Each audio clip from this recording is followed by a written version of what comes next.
it was a story that was begging to be written, to tell the story of young men and women who brought about a change in a community and in a country just on the wings of a radio station.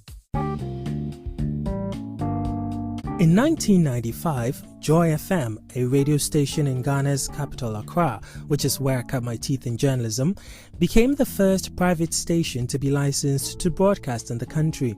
Prior to that, only government-run radio stations existed. When private radio started in Ghana, Accra was, of course, the automatic home for these stations, as it was not only the country's political capital, but the economic capital as well. But while entrepreneurs, advertisers, and potential radio station owners focused their energies on Accra and Kumasi, one prospective media owner decided to venture to a part of the country deemed commercially unprofitable by top industry players. And that's where our guest for today, Phillip Nyakpo, comes in. A print journalist at the time Sky Power FM came into existence in Takoradi, Phillip was among the first group of people to work at the station. 25 years on, he's written a book, Absolute Radio, which chronicles the history of not only Sky Power FM, but also sheds light on the broadcast media industry at the time and how a group of young, passionate people built a radio station that has become a media empire. Phillip joined me from his base in Perth, Australia, to talk about his book, Absolute Radio, the inspiring true story of the first private radio in Ghana's western region, about journalism then and now, and why this story is more than just a story about radio. Phillip, thank you very much for joining us on the Africa Talk podcast. You and I have worked together before in the not too distant past. So, you are what we would call a veteran journalist. And you know what? Reading your book just made me realize how much I didn't even know about your path to journalism. So let's start from there before we even get into the book. What made you decide to become a journalist, or what made you become a journalist? I think at heart, I'm a communicator. I noticed that thinking back of when I was a child, I always loved talking. I love people, and I always love new ideas, wherever it comes from all sorts of people. You know, I have a daughter now who's 7 years old, and she wakes up in the morning and she keeps talking and until she goes to bed. And the mom tells me that it's my fault. I try to deny it, but now that we're on record, I've got to say this is exactly the case. So I had circumstances that allowed me to come to Australia the first time way back in 1996, where I learned journalism, broadcast journalism, in a practical sense with Australia's Channel 7 and in Sydney. Yeah, so from there on, I returned to Ghana and continued talking and writing. And so journalism just seems like the natural thing for me because, like I said, at heart, I'm a communicator. So it's something you actually had thought about doing for, let's say, the rest of your life, or at least some point in your life, which is why you were training in Australia. Okay. Yes. So look, journalism doesn't pay my bills at the moment. I actually work in a human resource role. But once a journalist, you always are. Yeah. It is something that is I'm passionate about. I love to see the work of other journalists and to analyze and to understand it and appreciate it and know what goes into it. An example is your own podcast, because I know that it takes a lot of effort to actually do what you're doing. And so when it comes to the book I've written, Absolute Radio, I knew it was something that was going to happen. And because the circumstance that brought out that private radio station, the people, the period, the events, it was something that was going to happen. I was talking to a friend who quoted Maya. I can't quote it accurately, but it says there's nothing more painful than holding a story in you that you are not able to let out. So yes, it was bound to come. Absolute Radio, as you mentioned, which is the title of the book, traces, if you like, the origin story of Sky Power FM, which is in Takoradi, which I think is 25 years this year, or was it last year? 25 years this year, that is correct. A quarter of a century, yes. Exactly. when we started talking earlier, before even today's interview, you told me, oh, Nii, I wrote a book about Sky. I was like, oh, well, nice and good. But then afterwards, I was thinking to myself, wait, what? You're writing a book about a radio station that came into existence 25 years ago. Who does that? Like, what was the motivation really to say, I want to tell the Sky Power story now, 25 years on? Yes, I think the story is such that, sure, it emanates or it comes from Sky Power FM, but it's a genuine African story. So the way it happened was, so when I returned to Ghana from Australia in 1996, I dearly wanted to go into broadcast journalism, but the opportunities back then were very limited. So I took to writing, for the Ghanaian Chronicle newspaper back in the day, and then later on writing for radio and TV magazine, the RTV, which usually focuses on the very few radio stations that were there at the time, including the national broadcaster. And so in 1997, out of the blue, a young man came to Takoradi in Ghana's western region, and he had great ideas. He didn't have much by way of resources, and because I was working for that magazine before, I got the rumor that, well, he's coming to build a radio station, which sounded like a big joke. I found him all right, tracked him down and interviewed him, and I was just struck by his imagination, his creativity, his passion. And so I knew I wanted to become part of this. So from day one, I became part of this radio station. Like I said, it started like a joke, Sky Power FM. But what you noticed a little bit later is that we had become a part of history without realizing it. And we were all so young back then. And the quality of the broadcast we were putting out, because Wilson Arthur, that's the owner's name, he wouldn't use any machinery or equipment that is not top quality. So we had a beautiful sound. We had the best microphones for live interviews on the field. We had mini disc, for anyone who knows what a mini disc is back in the day. The sound we put out was crystal clear.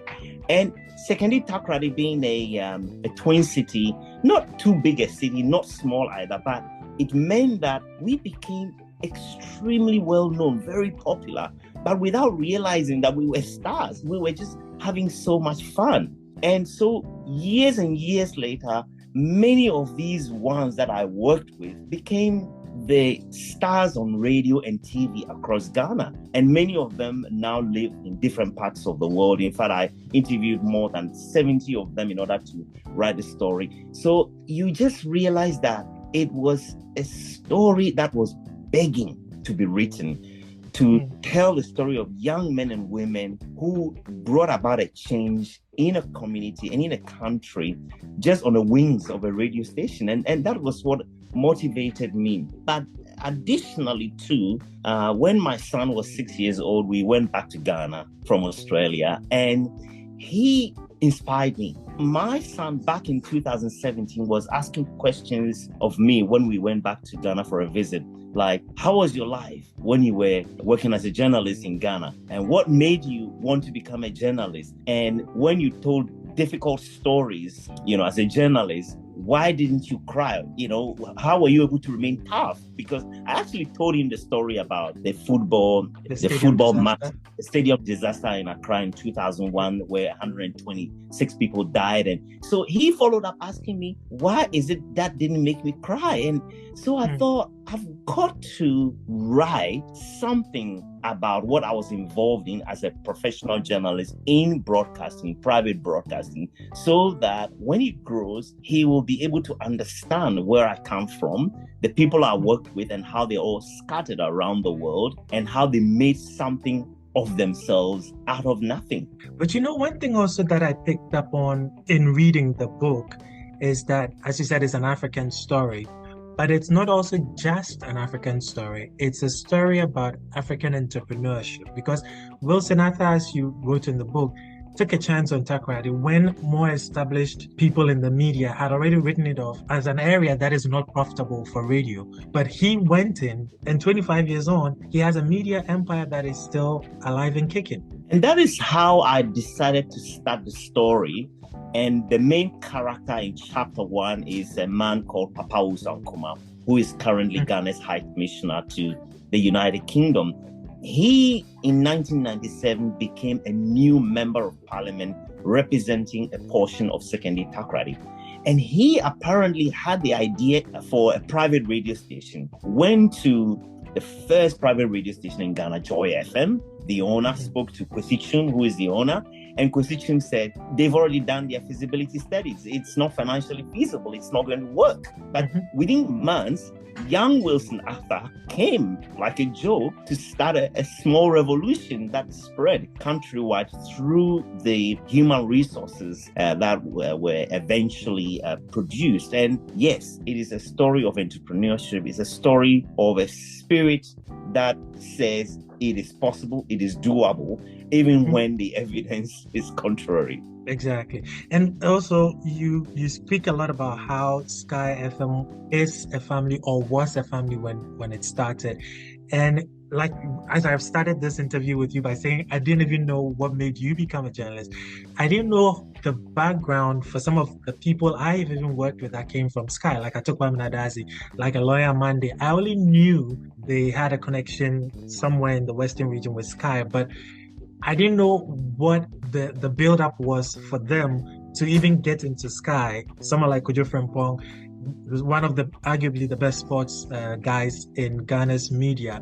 Your book kind of humanizes them, if I can put it that way, because there's this thing about celebrity culture where we just see the people in the moment for what they are, and we are so excited they are celebrities, but sometimes we forget they had a life before becoming celebrities.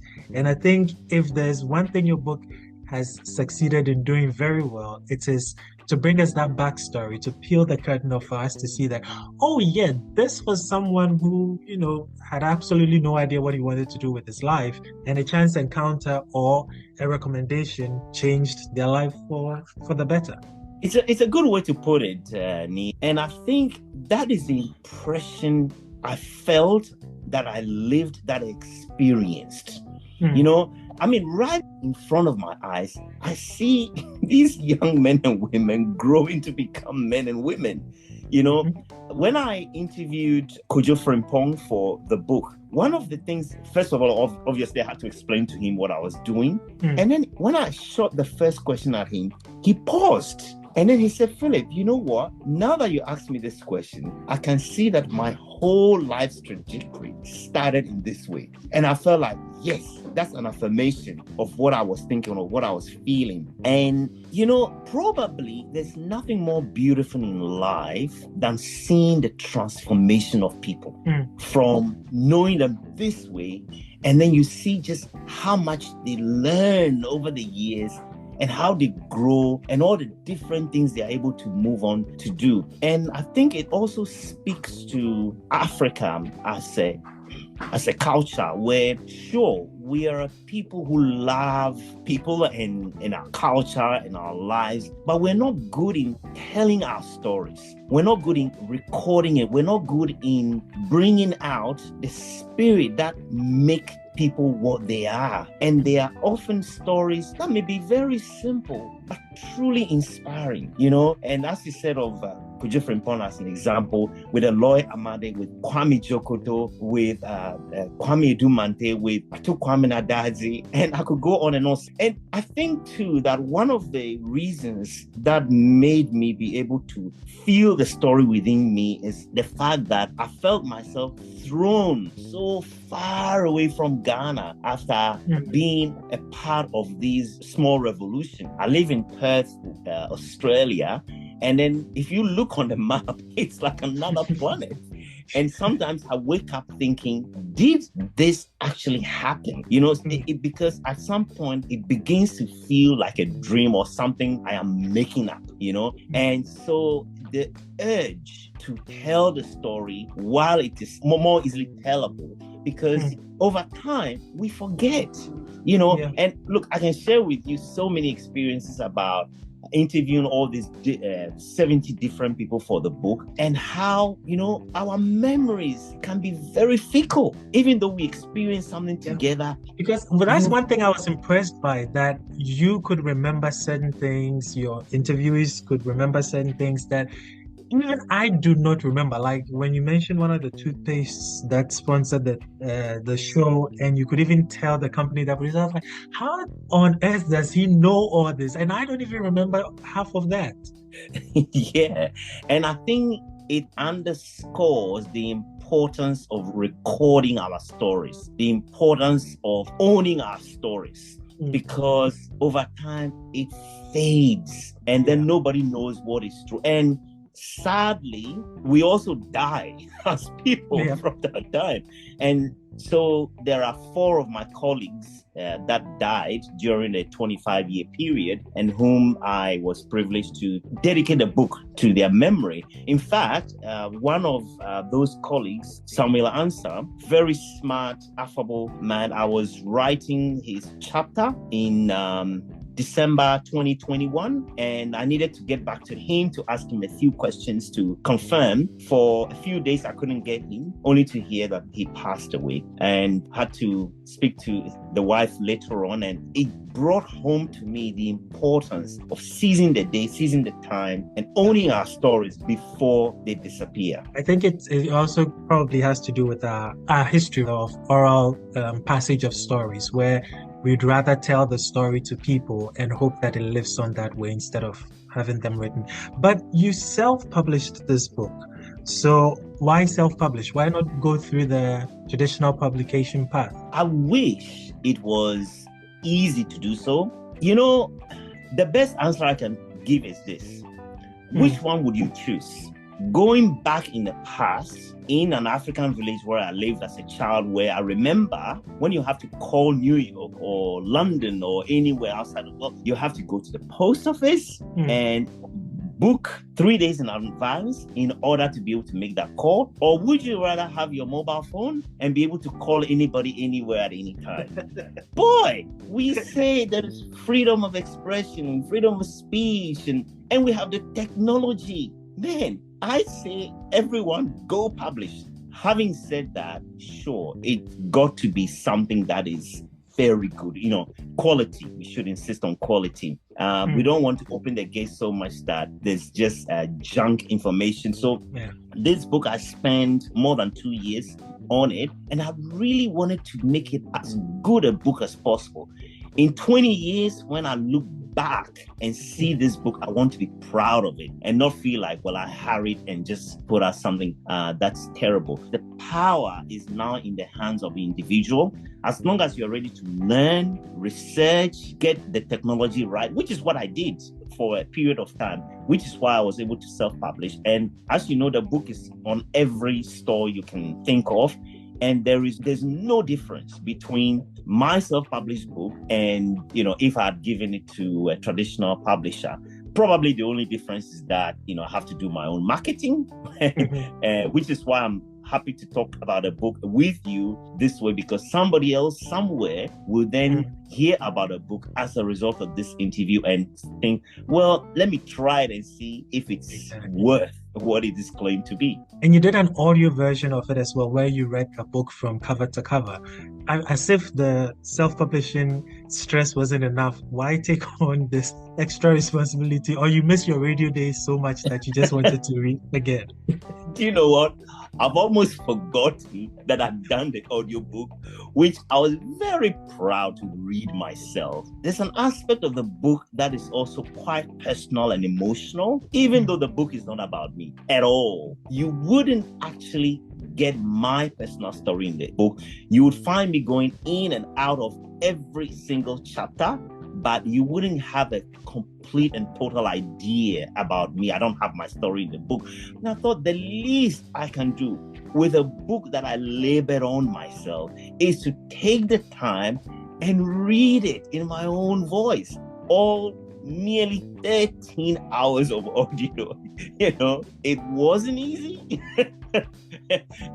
It wasn't. But you have the experience for it. Yes, and what I love about it is that I've done it, and it's never to be done again, never to be repeated. It's there for all time. As a matter of fact, I cannot even withdraw it. It lives its own life, even long after I'm not able to speak myself, the book speaks. Great. So now to my last question, which is back to our field, journalism. You've practiced on 3 continents, in Australia, in Europe, specifically with the BBC, and then in Africa, which is in Ghana. You were in the Western region, and I was privileged to have worked with you also at Joy FM. What do you think is the future of media in Africa? Well, let's start this way. For example, you know it so well as a journalist yourself. You can spend a whole day, and you are fortunate if you come up with a radio news that is 2 minutes long, or even worse, TV news that's like 40 seconds long. And that's a whole day's work. When you have a camera, you have to have a cameraman, a sound engineer, and so on. And then there's the editors, and it goes on. And so it is a resource-intensive work. However, technology is making it easier. With your mobile phone or tablet, it's become a studio. It's very hard to think of something you cannot do journalistically with your phone and with your device. So the future of journalism, as I see it, is more about the need for training and resource and an encouragement for people to have greater respect for the profession. And I'm talking about journalists themselves, because the pressure to bring out stories at speed means you sacrifice research, you sacrifice the need to get the real insight and meaning and consequences and so on and so forth. Those are all things that will remain a challenge for a long time.